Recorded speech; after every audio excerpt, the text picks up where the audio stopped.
అభ్యర్థిని వైఎస్ఆర్ కాంగ్రెస్ పార్టీ తరఫు నుంచి మేము పొద్దున్నే తెల్లారుజామున 5కే లేచినాము.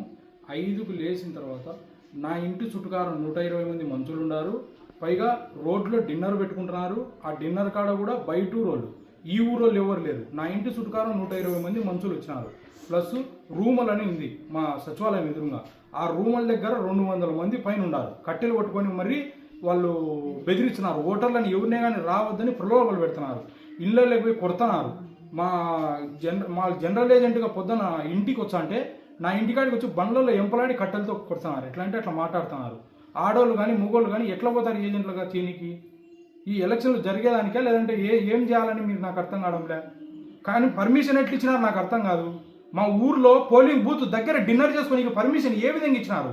ఎవరు పర్మిషన్ ఇచ్చినారు? షేమ్యాలు వేసుకోనికి డిన్నర్లు పెట్టుకోనికి ఎవరు ఇచ్చినారు పర్మిషన్?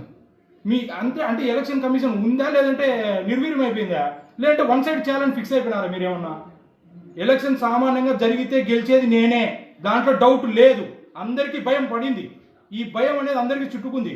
ఇప్పుడు నా పోలింగ్ బూత్ దగ్గర 100 నుంచి 120 మంది మనుషులు ఉన్నారు. అందరినీ ఎవరు పోయినా కానీ రోడ్లో ఎవరు పోయినా కానీ వాళ్ళని బెదిరించినారు.